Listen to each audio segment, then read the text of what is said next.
Bismillahirrahmanirrahim. Assalamualaikum warahmatullahi wabarakatuh. Perkenalkan, nama saya Umi Rahmawati, NIM B9321817. Nah, di sini saya akan menjelaskan sedikit tentang teori teknik konseling yang diterapkan di dalam prodi BKI UINSA. Oke, selamat menonton. Teori teknik konseling yang kita terapkan itu dibagi menjadi 4 bagian besar. Pertama ada psikoanalisa, kemudian ada behavior, ada humanistik, dan ada Islamic therapy. Nah, psikoanalisa sendiri di sini itu nanti dibagi menjadi dari Sigmund Freud, dari Gustav Jung, ada punyanya Adler juga. Kalau behavior itu dibagi menjadi CBT, terus RET, terus REBT. Kalau CBT itu Cognitive Behavior Therapy, kalau RET itu Rational Emotive Therapy, kalau REBT itu Rational Emotive Behavior Therapy. Kemudian dilanjut ke yang nomor 3 itu ada Humanistik. Nah, Humanistik di sini sendiri itu dibagi lagi menjadi ada punyanya Gestalt, ada realitas, ada feminisme, ada eksistensial humanistik, kemudian ada analisis transaksional dan family therapy.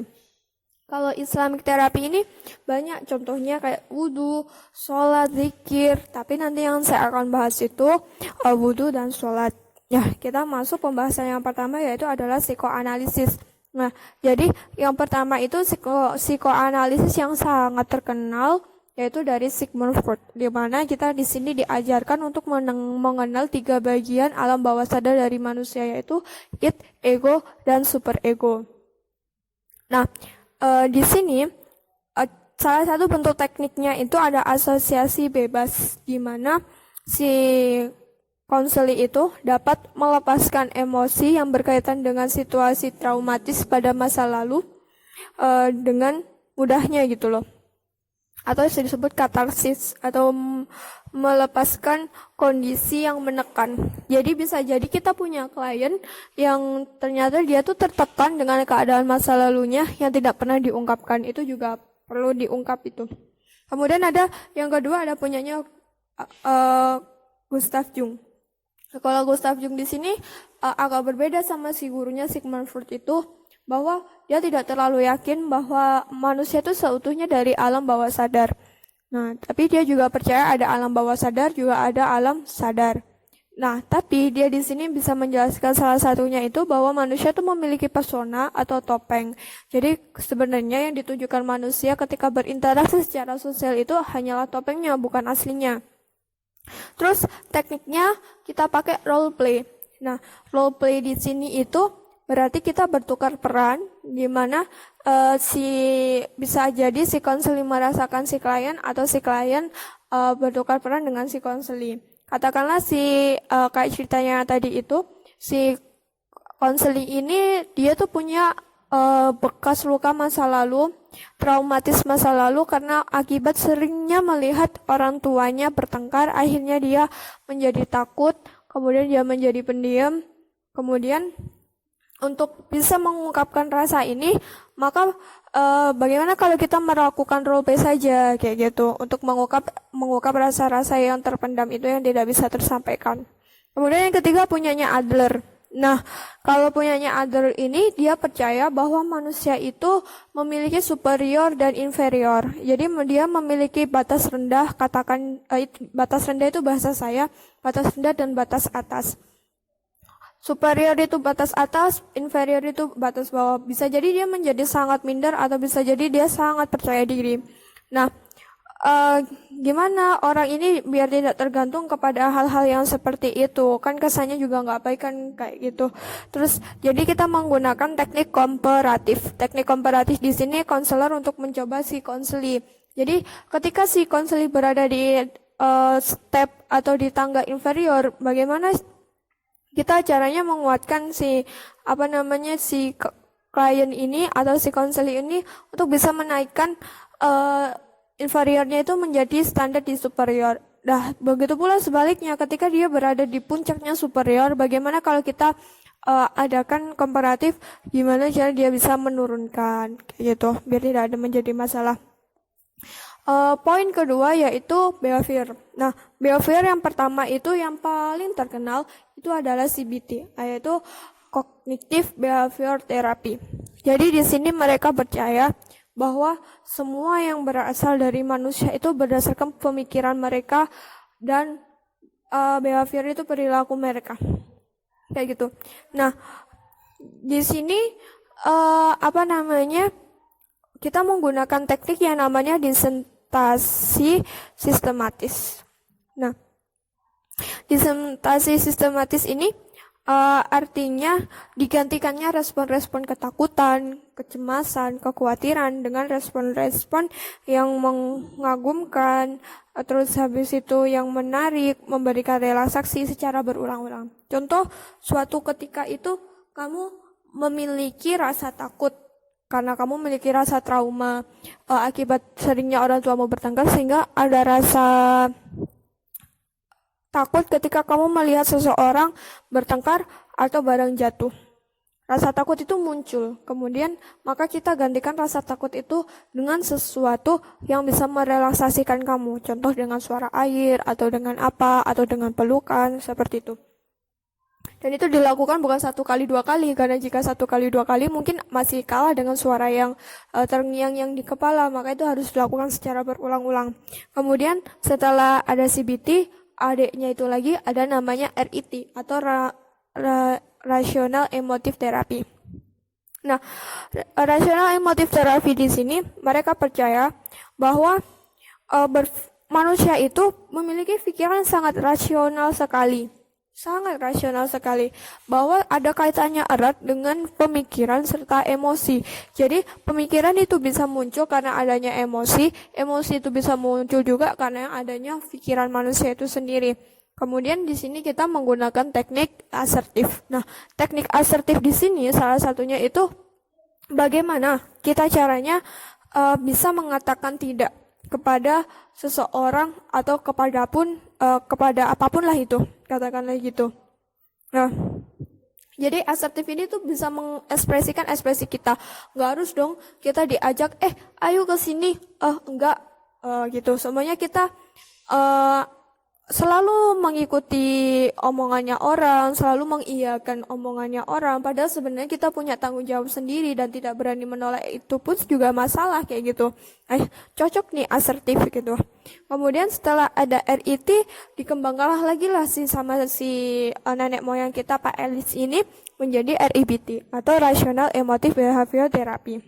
Nah, pastinya ya kalau REBT ini sungguh sangat sudah awam gitu. Dia tuh memandang bahwa manusia itu harus memandang hidupnya tuh bermakna, indah kayak gitu ya. Terus habis itu, kalau untuk RET tadi itu bagaimana kita memandang kehidupan kita tuh lebih secara rasional gitu. Kalau yang ini lebih bermakna.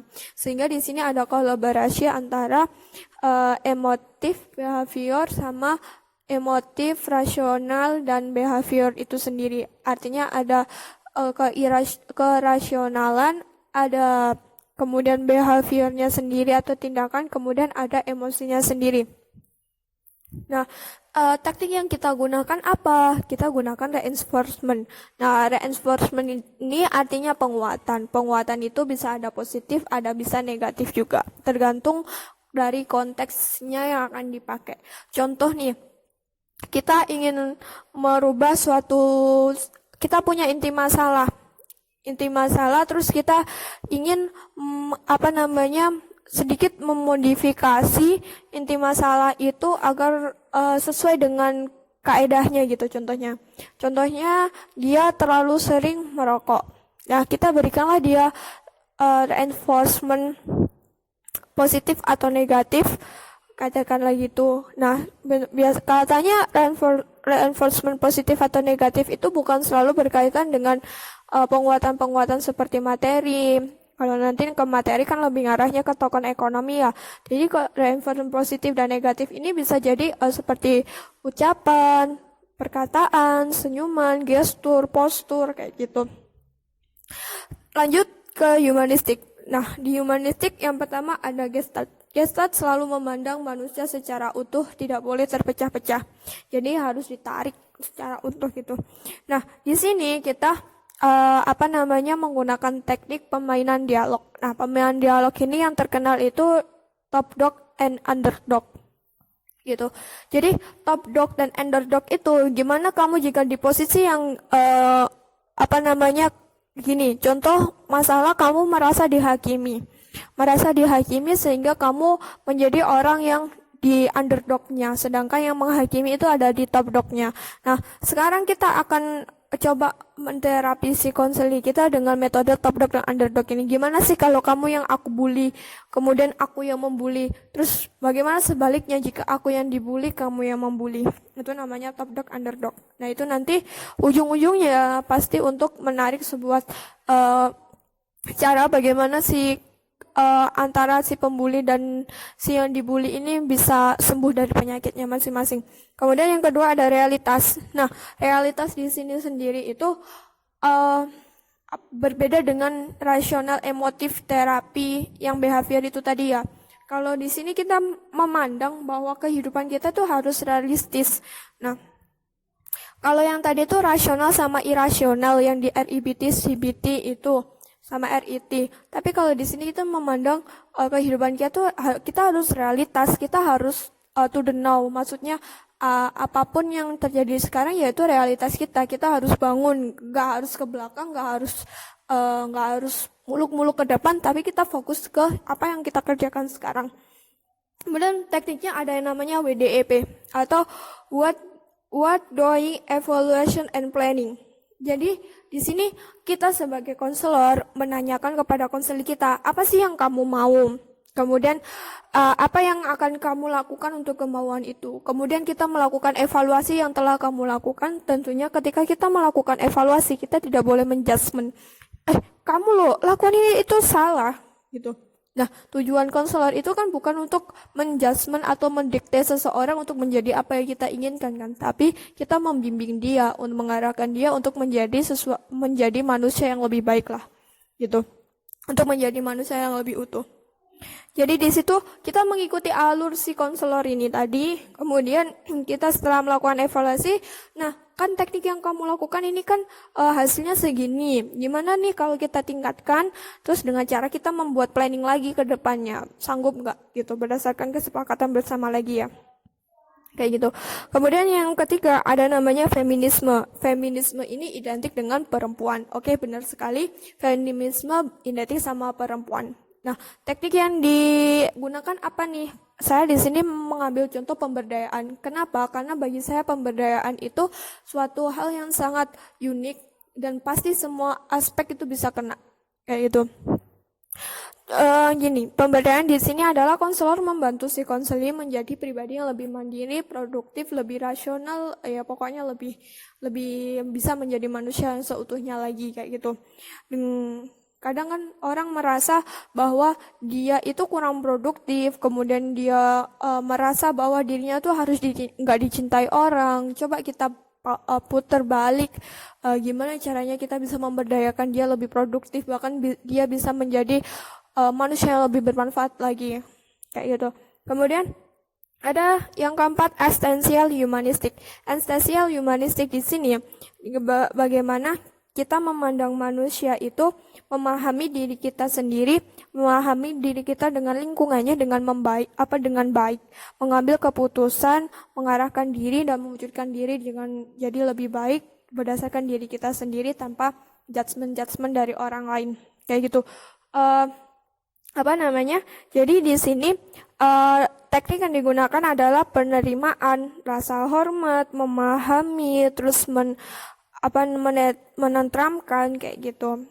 Jadi kita sebagai seorang yang katakanlah manusia sosial, maka kita harus bisa memahami satu sama lain, tak perlulah menjudgment yang tidak sesuai dengan pemikiran kita, karena dengan pemberdayaan ini kan sangat unik gitu. Kemudian yang kelima ada analisis transaksional. Nah, kalau analisis transaksional ini keberanian untuk mengambilkan keputusan, kemudian kebebasan diri. Artinya di sini kalian kita sebagai konselor atau si konseli itu harus menguatkan si konseli kita bahwa dia itu memiliki tanggung jawab, memiliki keberanian untuk mengambil keputusan itu dan dia memiliki kebebasan untuk mengambil sebuah keputusan. Contoh nih, kita pakai teknik kursi kosong. Contohnya gimana? Balik lagi. Jadi ketika kita memiliki sebuah masalah, semuanya katakanlah kita punya masalah, orang tua kita selalu bertengkar di hadapan kita.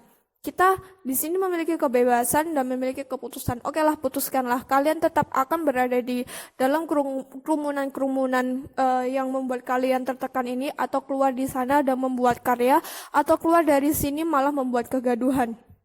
Itu semuanya kembali ke analisis transaksional itu. Kita bisa mengungkapkannya dengan kursi kosong. Contoh, di sini ada kursi kosong dan di sini ada kita.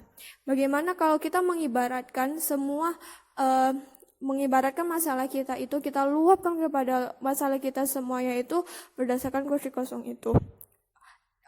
Jadi di sini kita berharapnya sebagai konselor itu bisa membantu si klien, si konseling kita itu untuk mengungkapkan masalahnya yang terpendam melalui kursi kosong itu.